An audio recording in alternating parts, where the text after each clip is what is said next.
A gente então pensa assim que, como é que foi que eu gastei os dias do ano, né? Os 365 dias que passaram. E eu não sei se tu te deu conta, para alguns o ano passou mais devagar, para alguns passou muito rápido. E quando vê, a gente já está aqui. Eu sempre penso assim que chegou setembro, o ano esvai, né? Entre os dedos, assim, parece que nem areia fina que a gente tenta segurar e o tempo escorre por entre os dedos e vai embora. Muito ligeiro, final do ano especialmente. Mas 2025 está aí, parece que a gente nem aprendeu ainda, nem se acostumou a escrever 2024, quando a gente coloca a data. Quando a gente começa a se acostumar, tem que mudar, né? Vem em 2025. Mas a gente faz essas avaliações e começa também a pensar em metas e planos para o próximo ano. Normal. Às vezes a gente pega a agenda do ano passado, escreveu no primeiro dia lá algumas metas, e depois no próximo ano vai olhar o que fez e vai ter que reescrever no ano seguinte porque não cumpriu. Não deu. Mas tem quero te falar um pouco sobre isso, né? Sobre como traçar metas e planos para 2025, mas não da minha cabeça. Quero te falar um pouco sobre como alguém que é uma referência nisso na Bíblia fez. Esse personagem que a gente vai falar, tem um livro inteiro da história dele na Bíblia, e ele é certamente assim, um grande manual de gestão, de tempo, gestão de conflitos, de planejamento, gestão de crise. Acho que pouco até se fala sobre isso. Até o meio empresarial se valeria muito da história desse homem, Neemias, o personagem Neemias. A gente quer falar um pouco sobre ele. E antes da gente abrir a Bíblia aqui, eu quero te contar um pouco sobre quem é Neemias, sobre o contexto histórico em que ele vivia. Se a gente for lá para o passado do povo de Israel, Neemias era um israelita. O povo de Israel então viveu uma época dos reis e tudo mais, que a gente conhece na Bíblia, Davi, Salomão e tal, depois o reino dividido, e acontece em determinado momento que o rei da Babilônia, Nabucodonosor, que é um personagem histórico, inclusive conhecido, ele sitia a cidade de Jerusalém, e esse cerco ele é bastante severo. Era uma estratégia de batalha dos povos daquele tempo cercarem a cidade e não deixar entrar provisão nenhuma, nem alimento, nem água. A água vai terminar, o alimento vai acabar. E esse cerco ele foi bem intenso e muita gente morreu durante esse tempo. Momentos bem difíceis, coisas que só acontecem, né? A Bíblia relata algumas coisas muito tristes desse tempo.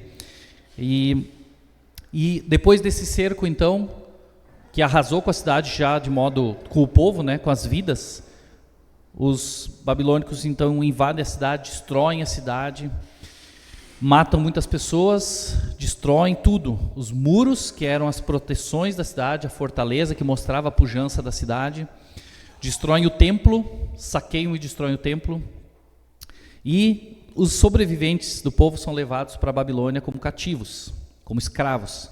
E nesse momento a gente vai ver, inclusive, outro livro da Bíblia, aparece a história de alguns deles, que eram Daniel, por exemplo. O livro de Daniel fala sobre isso, e a gente tem histórias conhecidas ali, de Daniel na Cova dos Leões, Daniel e os seus amigos, a questão da fornalha de fogo e tudo mais, né? Histórias conhecidas de israelitas que estavam no cativeiro babilônico. E o que seguiu também é o cativeiro babilônico. Esse cativeiro do povo de Israel durou 70 anos, porém, o tempo com os babilônicos, ele foi de 586 a.C. a 538. Os babilônicos, depois disso, eles foram dominados pelos persas, né? Os babilônicos foram conquistados pelos persas. Ciro foi o rei da Pérsia que derrotou o Império Babilônico em 538 a.C. E Ciro começou a permitir, então, flexibilizou um pouco, começou a permitir o retorno dos judeus, dos israelitas, para Jerusalém, para Judá, para poder então ocupar de novo a sua terra. A estratégia de conquista, a estratégia de domínio deles era diferente. Então, Ciro então permitiu esse progressivo regresso para a terra deles. E o primeiro momento, Zorobabel foi um dos líderes ali, ele foi com alguns israelitas para Jerusalém para construir o templo, reconstruir o templo. Aquele templo de Salomão que tinha sido destruído, agora seria reconstruído. E eles foram para lá com isso. Só que uma série de situações fizeram com que esse plano ele tenha que ter sido abortado. Não o plano, mas a execução dele. O rei Ciro, ele recebeu informações falsas, né, de que aquele povo que tinha voltado para lá, para Jerusalém, queria se rebelar contra ele, estava então se organizando para isso, e ele diz, peraí um pouquinho, então vamos parar com isso, manda parar tudo. E essa desmobilização desse movimento, então, esvaziou o propósito daquele povo de retornar a Jerusalém. Os sacerdotes que tinham ido, que eles iam reconstruir o templo, iam retomar o templo e o culto ao Senhor, ficaram sem ter o que fazer, tiveram que ir para os campos trabalhar, então a vida deles mudou. O ânimo espiritual do povo também foi abalado, né? Viu-se assim, poxa, aquilo que a gente esperava que fosse acontecer, não vai acontecer mais. Então, aquela terra de Jerusalém, aquela cidade, de novo, é uma cidade meio arrasada. Não tinham força para reconstruir templo, nem nada mais da cidade. Então, viveram na cidade como deu. Só que, posteriormente, houve de novo um outro momento, e é esse que a gente vai falar um pouco agora. Quero te convidar a abrir em Neemias capítulo 1, versículos inicialmente de 1 a 4, a gente vai ler. Neemias, está lá no Antigo Testamento. Fica a dica aqui, se tu quiser ainda nesses dias ler todo o livro de Neemias. Ele tem 13 capítulos, não é um livro longo e a história é muito boa. Eu acho muito interessante Neemias, porque ele narra em primeira pessoa. Ele vai falando, então eu fiz, então eu falei. É muito interessante. É muito interessante. A gente vai ver nos primeiros versículos aqui um pouco sobre isso. Começa assim, Neemias capítulo 1, versículos de 1 a 4. Diz assim, esta é a história de Neemias, filho de Acalias. No mês de Quisleu, no ano 20 do reinado de Artaxerxes, rei da Pérsia, eu, que me chamo Neemias, estava em Suzã, a capital do país. Anani, um dos meus irmãos, chegou de Judá com um grupo de outros judeus. Então eu pedi notícias da cidade de Jerusalém e dos judeus que haviam voltado do cativeiro da Babilônia. Eles me contaram que aqueles que não tinham morrido e haviam voltado para a província de Judá estavam passando por grandes dificuldades. Contaram também que os estrangeiros que moravam ali por perto os desprezavam. Disseram finalmente que as muralhas de Jerusalém ainda estavam caídas e que os portões que haviam sido queimados ainda não tinham sido consertados. Quando ouvi isso, eu me sentei e chorei. Durante alguns dias eu fiquei chorando e não comi nada, e fiz a Deus esta oração. Aqui a gente vai continuar então um pouco sobre isso. Então, deu para ver como ele fala, né? Ele vivia lá no palácio do rei. A gente vai ver depois, no último versículo desse capítulo, vai dizer assim, versículo 11, no final dessa oração dele vai dizer assim, nesse tempo eu estava encarregado de servir o vinho ao rei.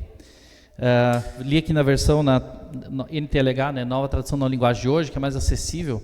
Ele era copeiro do rei, era aquele homem de confiança do rei, que servia o vinho a ele, mas antes de servir, o copeiro tinha a função de beber e provar o vinho, para ver se não tinha veneno, se não estava envenenado, se não tinha nenhum problema, e o rei então beberia.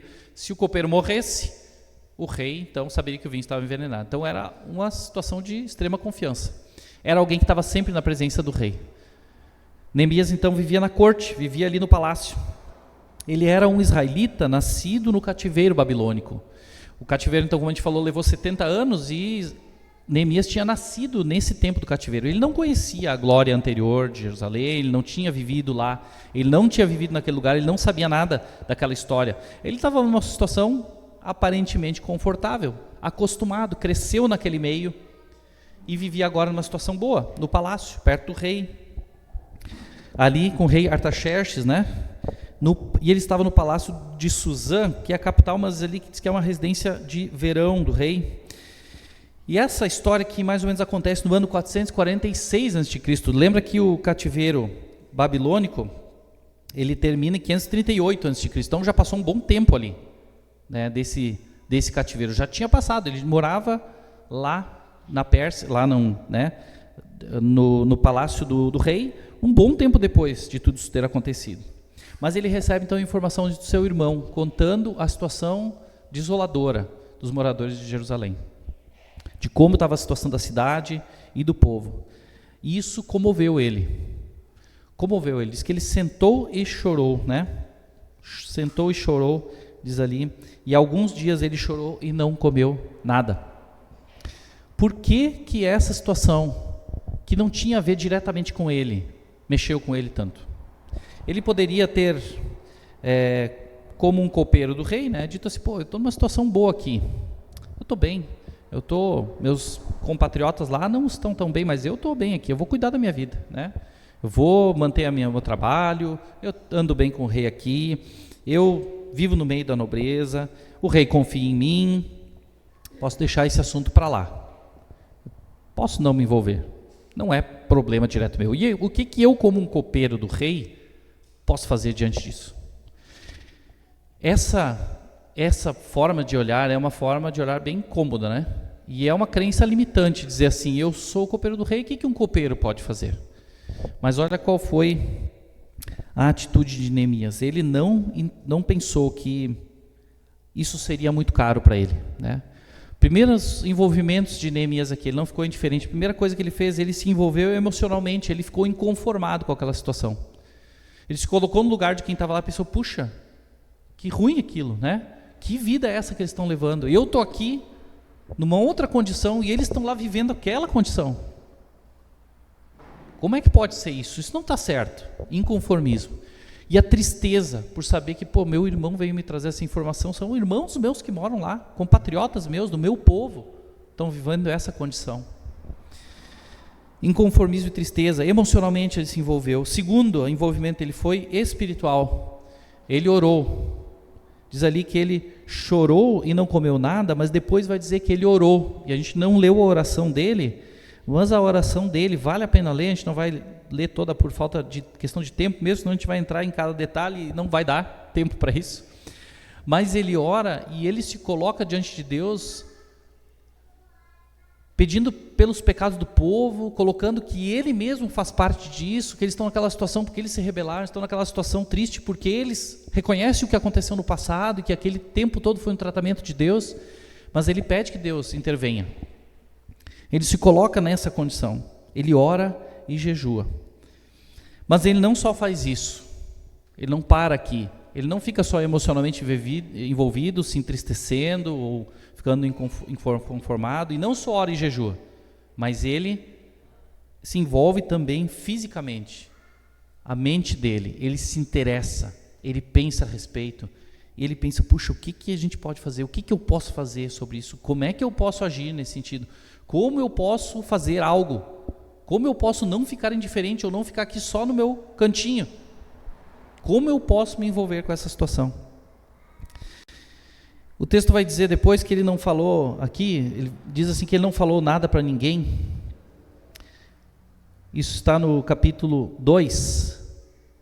Olha o que acontece no capítulo 2, diz assim, eu vou contar, vou ler na NTLH mesmo, o que eu vou contar aconteceu 4 meses mais tarde. 4 meses mais tarde. Ele continua a história 4 meses. 4 meses ele ficou ocupado daquela ideia. Aquilo que veio até mim como uma notícia que me fez ficar inconformado, passou a ser responsabilidade minha. Ele assumiu como um problema seu. Ele passou 4 meses pensando sobre isso. 4 meses envolvido naquilo. E ele continua dizendo assim, o que eu vou contar agora aconteceu 4 meses mais tarde, no 20º ano do reinado de Artaxerxes. Um dia, quando o rei estava jantando, eu peguei o vinho e o servi. O rei nunca me havia visto triste, e por isso me perguntou, por que você está triste? Você não está doente? Portanto, deve estar se sentindo infeliz. O rei percebeu que 4 meses depois daquela notícia, Neemias continuava triste, emocionalmente envolvido, afetado, aquilo não caiu bem no seu coração, aquilo o inquietou profundamente, ele continuou pensando nisso, ele continuou trabalhando nisso. Ele não falou nada para ninguém, mas o rei percebeu, e naquele momento ali, ele diz assim, então eu fiquei com muito medo. Por que ele teve medo quando o rei pergunta isso? Porque se a gente for olhar na história dos reis da Pérsia, inclusive a gente vai ver Xerxes, vai ver Artaxerxes, vai ver outros, a história de Esther mostra muito que ninguém poderia se dirigir ao rei assim e falar com ele abertamente, mesmo que fosse alguém da confiança dele. Esther, que era a esposa do rei, ela teve que avançar o sinal, ela teve que se arriscar para ir em direção ao rei, e o rei ergueu o cetro para ela, dizendo, não, está tudo bem, deixa vir, né? Ela poderia ser morta por aquele ato. Quando Neemias teme é porque o rei faz uma pergunta e agora ele tem a oportunidade de falar com o rei. Talvez ele nunca falava com o rei. Talvez, conjectura, a Bíblia não fala sobre, mas talvez ele tenha temido também porque é a pergunta que ele faz, que resposta eu vou dar? Porque pensa, ele era um escravo morando no reino estrangeiro, esse reino tinha conquistado Israel. Como é que ele vai falar para o rei que a tristeza dele era porque Israel estava destruída? E aí, olha como ele responde com sabedoria: que o rei viva para sempre. Como posso deixar de parecer triste quando a cidade onde meus antepassados estão sepultados está em ruínas e os seus portões estão queimados? Ele não citou o nome de Jerusalém, ele não falou Israel, ele não falou, ele só disse: olha, a terra dos meus antepassados está arrasada. Os persas lidavam bem com os antepassados, né? Tinham essa questão familiar. E olha o que o rei responde: o que é que você quer? E agora? E agora? Se Neemias tivesse apenas se envolvido emocionalmente, ficado triste e tivesse orado, jejuado, e agora quando o rei faz essa pergunta, o que é que você quer? O que ele responderia? O que ele responderia? Ele aqui, na sequência dessa pergunta, vai dizer assim: eu orei ao Deus do céu. Ele não disse assim para o rei: rei, peraí um pouquinho, essa pergunta é muito profunda, preciso de um tempo para orar a respeito, eu preciso sair, preciso orar e pensar e eu venho te responder, pode ser assim? Não. Ele orou aquela oração relâmpago que a gente faz nas horas que a gente, com comunhão com Deus, só diz assim: Deus, me ajuda agora, é agora, porque é a chance que ele tinha. Ele orou ao Deus do céu e depois ele respondeu. Ele respondeu ao rei. Mas, olha o que ele responde: se o Senhor está contente comigo, o Senhor o rei, né, está contente comigo, e quiser atender a um pedido meu, deixe que eu vá para a terra de Judá, a fim de reconstruir a cidade onde meus antepassados estão sepultados. Aí o rei, tendo a rainha sentada ao seu lado, concordou com o seu pedido. Ele perguntou quanto tempo eu ficaria fora e quando voltaria. Mais uma pergunta difícil: quanto tempo, Neemias, tu precisa e quando é que tu volta? Como é que ele respondeu? E eu disse. Ele sabia. Por quê? Porque ele pensou nisso. Ele pensou: quanto tempo eu preciso? Como é que eu vou fazer? E se eu for para lá, como vai ser? Se o rei deixar, o que eu vou pedir se o rei me disser que eu posso ir? Ele pensou, ele planejou, ele se organizou, ele estruturou um plano. Então eu pedi ao rei um favor. Olha o que Neemias pede, olha como ele pensou em todos os detalhes desse plano. Pedi ao rei um favor, que me desse cartas para os governadores da província do Eufrates Oeste, com instruções para que me deixassem passar até chegar à região de Judá. Também pedi uma carta para Asaf, o guarda florestal do rei, mandando que me desse madeira para fazer os portões da fortaleza que protege o templo e para fazer as muralhas da cidade e a casa onde eu iria morar. E o rei me deu tudo o que eu pedi, porque Deus estava comigo. Neemias não só sabia o que ele responderia quando o rei perguntasse: o que você quer, Neemias? Não só ele sabia responder o tempo que ele precisaria e quando voltaria. E ele não só saberia responder agora sobre os recursos, sobre os meios, ele tinha pensado nos contatos, ele tinha pensado nas objeções, nas condições, no que esperava por ele lá, o que era mais importante. Ele bolou um plano, uma estratégia completa. E ele reconhece ao final, isso é muito importante, que ele só teve êxito, versículo 8, porque Deus estava com ele. O rei me deu tudo o que eu pedi, porque Deus estava comigo. Algumas lições que a gente pode aprender com Neemias nisso. Primeiro, separei 5 aqui, mas com certeza tem muito mais, por isso eu te convido para ler essa história de novo, com esse olhar. Primeira delas, nós nos tornamos responsáveis por aquilo que sabemos. Nós nos tornamos responsáveis por aquilo que sabemos. Quando a gente sabe de algo, tem uma informação, a gente tem que saber o que fazer com essa informação. Eu posso fazer diferente de Neemias, dizer assim: isso não é problema meu, alguém vai resolver, eu estou bem aqui. Ou eu posso dizer: puxa, isso é problema meu, Eu posso fazer algo a respeito. O que eu posso fazer diante dessa situação? Diante dessa informação, com essa questão? Como eu posso colaborar para isso? Como eu posso ser resposta a essa situação? Aquilo que nós sabemos nos torna responsáveis. Não podemos ficar indiferentes. Podemos se nós quisermos, mas nós também perdemos muito no processo. A Bíblia mostra como a história de Neemias foi interessante, foi como ele cresceu também com isso, como Deus usou, porque ele não se escondeu. O segundo ponto é justamente isso. Deus nos usa onde Ele nos colocou para cumprir os seus propósitos. Deus nos usa onde Ele nos colocou para cumprir os seus propósitos. E quando, ou se o nosso coração estiver alinhado ao coração de Deus, Deus não vai usar a nossa vida para cumprir os seus propósitos se nós não estivermos alinhados ao propósito de Deus, se nossa vida não estiver alinhada dele. Ele vai precisar primeiro trabalhar na nossa vida para que a nossa vida aí sim possa corresponder ao chamado dele. Então Deus vai usar a nossa vida onde Ele nos colocou para cumprir os seus propósitos se nós estivermos prontos para isso, se nós estivermos dispostos, estivermos com o nosso coração alinhado ao dele. Terceira lição, quando o nosso coração está alinhado e quando nós buscamos a vontade de Deus, Ele nos capacita a cumprir a sua vontade. Talvez a gente pense assim, poxa, mas só servir o vinho do rei, só fazer isso era simples. Como é que esse homem, que fazia uma tarefa repetitiva talvez, se tornou durante um bom tempo o governador lá em Jerusalém? E fez toda a obra que ele fez? Porque no final eu vou falar para vocês o que ele fez e como ele fez. Como esse cara pôde fazer essa grande obra? Deus o capacitou. É a única resposta. Deus o capacitou. Ele tinha capacidade? Certamente tinha. Deus tinha dado habilidade? Certamente tinha. Mas Deus o capacitou a cumprir. 4. Orar e jejuar é muito importante. É muito importante. E Neemias fez isso 4 meses, né? A gente viu que 4 meses ele continuou com aquela tristeza, aquela inconformidade. Ele fez isso por um bom tempo. Mas orar e jejuar é importante, mas não é suficiente.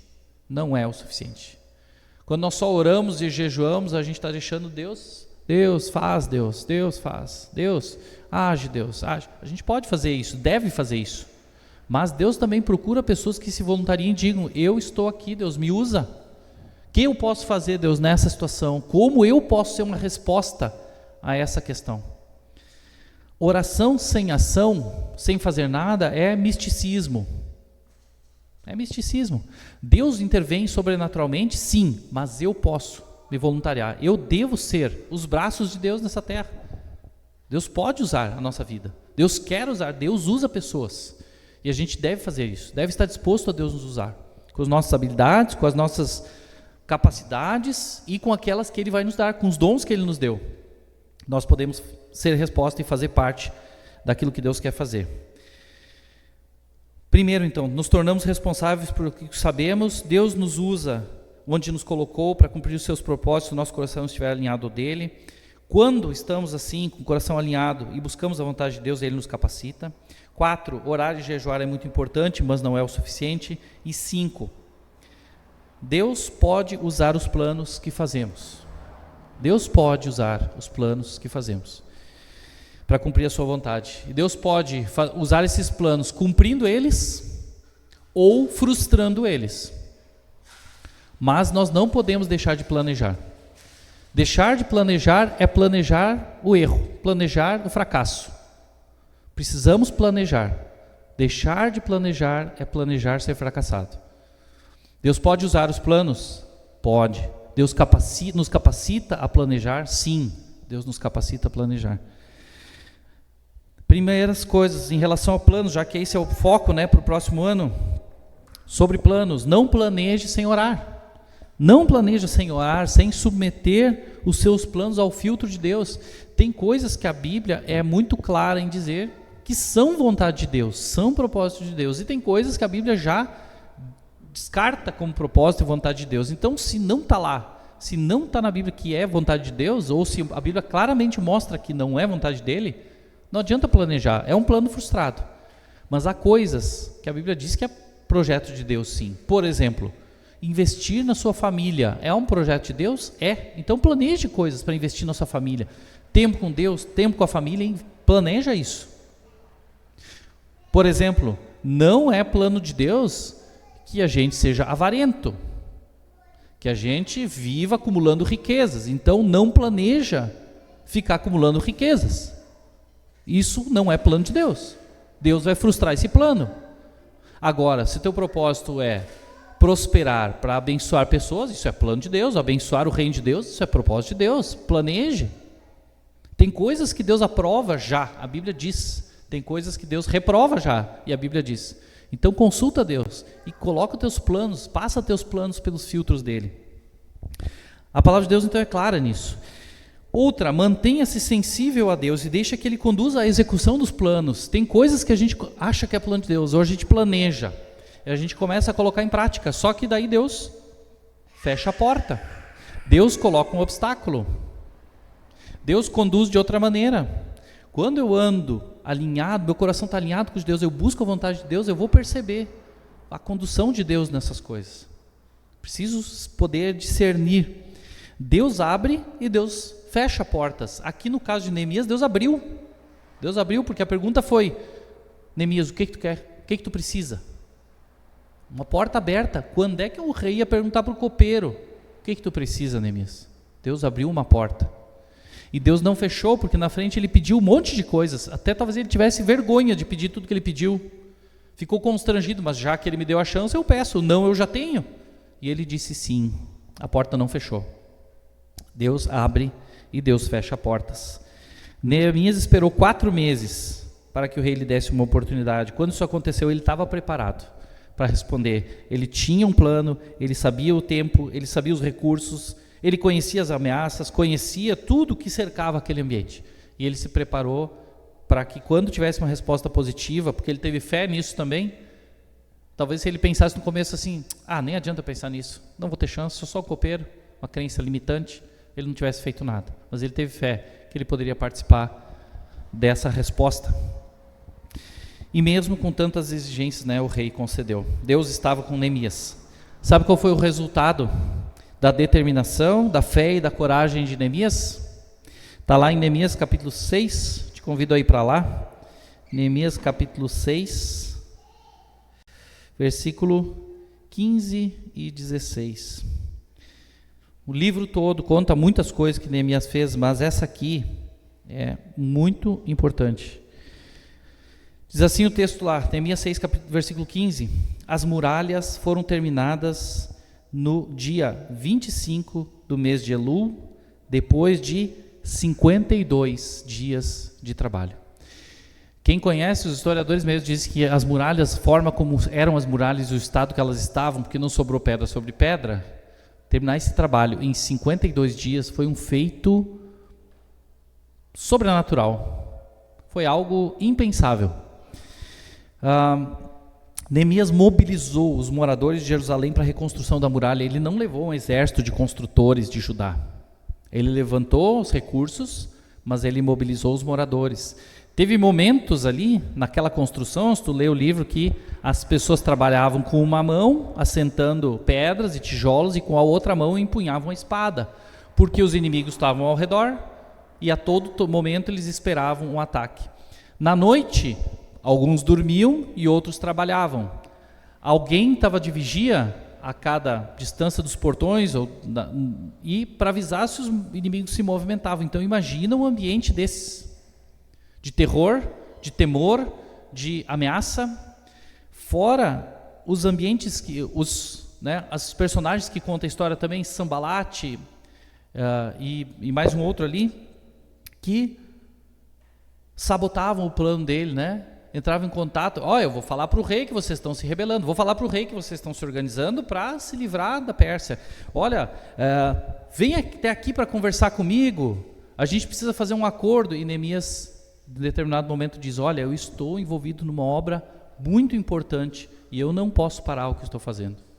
Ele sabia priorizar, ele sabia o que era importante na vida dele, ele tinha um foco muito importante, muito interessante a história de Neemias. Lê esse texto, lê esse livro.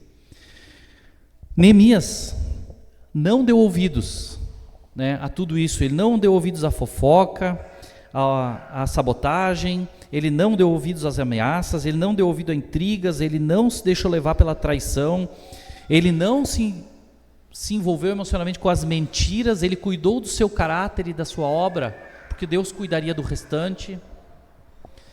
Ele não se deixou atacar pela inveja, ele não se atemorizou diante dos inimigos, mas ele sabia que Deus tinha levantado ele para uma grande obra e que Deus concluiria aquilo que começou através da vida dele. Quero te convidar a fechar teus olhos e refletir agora sobre isso, né? Falei aqui que Neemias então não se deixou levar por tantas coisas que se colocaram diante dele, mas ele tinha um foco, ele tinha um propósito, e ele sabia que estava ali, a vida dele estava cumprindo um plano de Deus. Talvez, pensando aqui na história de Neemias também, talvez teu ano de 2024 não foi tão ruim assim. Talvez como Neemias, né, estando no palácio, tua vida não está tão ruim, não foi tão ruim esse ano, mas outras pessoas ao teu redor, teus familiares, teus amigos, pessoas, sei lá, que estão perto de ti, estão em outra situação, vivendo problemas, dificuldades, dilemas, sem Deus, sem Jesus, ou talvez alguma outra situação ainda, alguma doença, enfim, não sei, esteja te inquietando aí para o ano de 2025. A gente viu que o conhecimento de Neemias, que Neemias teve sobre a realidade de Jerusalém, levou ele a se colocar, né, diante de Deus e pedir a intervenção dele. Faz isso também, pede que Deus intervenha nessas situações que podem estar tirando a tua paz para o próximo ano, mas também te coloca como Neemias para ser um agente de mudança, se Deus quiser usar a tua vida nesses contextos. Coloca a tua vida diante de Deus. Talvez teu olhar esteja sobre a tua família, teu cônjuge, teus filhos, ou sobre pessoas do teu relacionamento, vizinhos, parentes, amigos, não sei, ou ainda tua própria vida, tem alguma área, alguma situação que esteja em ruínas aí, como Jerusalém estava, como os muros estavam, precisando de uma intervenção de Deus e talvez até um plano de ação para sair dos escombros e voltar a ser pujante e ser forte. Coloca isso também diante de Deus, para que nesse próximo ano tu possa contar com Deus e estruturar isso, essa renovação, esse recomeço. Começa o teu ano colocando a tua vida, a tua carreira, os teus bens, tua família, tudo isso nas mãos de Deus, e alinha o teu coração, buscando conhecer a vontade de Deus e também, então, dessa forma, planeja as tuas ações. Pensa que foi redimido por Deus, né? Foi redimido por Jesus, tua vida agora é dele, que tudo aquilo que tu vai planejar e vai fazer, seja para a glória de Deus, seja para a honra e glória dele, do nome dele, pessoas possam conhecer Jesus, e tudo aquilo que tu vai fazer possa apontar para Jesus. Planeja a tua vida, as tuas ações, envolvendo a tua família, envolvendo as pessoas ao teu redor, talvez tua empresa, teu trabalho, tudo isso para que redunde em glória para o Senhor Jesus, e entrega a condução desses planos a Ele. Deixa Ele guiar a tua vida, deixa Ele guiar a tua vida, assim como Neemias, né? Quando ele foi para lá, ele não sabia, não tinha totalmente o controle das situações, tudo que o amedrontava ali, aquilo que pressionava aquele trabalho dele, estava fora do controle dele. Só Deus poderia intervir. Coloca tudo isso nas mãos de Deus, para que os planos realizados possam ser executados conforme a vontade de Deus, que Ele confirme aqueles que Ele quer que aconteçam e frustre aqueles que não fazem parte do propósito dEle, porque com certeza Deus sempre tem o melhor para nós quando nós estamos no centro da vontade de Deus. Vamos orar. Deus, obrigado pela Tua palavra, obrigado pelo exemplo de Neemias, obrigado porque essa história, ela nos inspira, ela nos faz refletir, Deus, na nossa vida também. Precisamos da sabedoria do Senhor, precisamos da capacitação do Senhor, precisamos da visão do Senhor, precisamos também sentir como o Senhor sente. Assim como Neemias se compadeceu dos seus irmãos ali em Jerusalém, que nós possamos, Deus, não viver a nossa vida de forma autossuficiente, viver a nossa vida, Deus, olhando para os lados, olhando para aqueles que nos cercam, seja no núcleo que está mais perto da gente, que é a nossa responsabilidade direta, nossa família, Deus, nosso cônjuge, nossos filhos, seja naqueles que estão ao nosso redor, que o Senhor colocou ali, nossos vizinhos, nossos parentes, nossos amigos, aqueles que o Senhor tem aproximado para que a gente possa também ser influência, ganhá-los para Jesus. A maior vitória, Deus, na vida de alguém é conseguir conhecer o Senhor Jesus, Deus, ter a sua vida transformada. Que o Senhor haja, Deus, dessa maneira. Também tem áreas, talvez, da nossa vida, Deus, que precisam ainda ser reconstruídas. Que o Senhor haja em nós, nesse novo ano. Coisas que precisam, Deus, de um plano de ação. Nos ajuda a pensar sobre, encarar, Deus, a dificuldade, não varrer a situação por baixo do tapete, não fazer de conta que não é problema nosso, Deus, mas que possamos estar movidos a encarar a realidade, planejar ações, Deus, e nos mover nesse sentido, contando com o Senhor, sabendo que tudo aquilo que é possível provém do Senhor. O Senhor abre e o Senhor fecha portas, conduz as nossas vidas. Nós te agradecemos, Deus, por essa manhã que podemos estar em comunhão aqui, nesse último domingo desse ano, em família, reunidos, louvando o Senhor por tudo que o Senhor já fez entre nós. Cantamos aqui sobre gratidão, cantamos aqui sobre reconhecer o Senhor em cada área, Deus. Que no próximo ano isso seja uma realidade também, Deus. Comecemos dessa forma, olhando o Teu agir em nossas vidas, Deus, ao nosso redor. E a nossa vida seja uma resposta a tudo aquilo que o Senhor já fez por nós. Nos abençoa, Deus, nesse domingo, nessa semana, Deus, e nesse próximo ano que se inicia. Oramos assim, agradecidos, em nome de Jesus. Amém. Amém.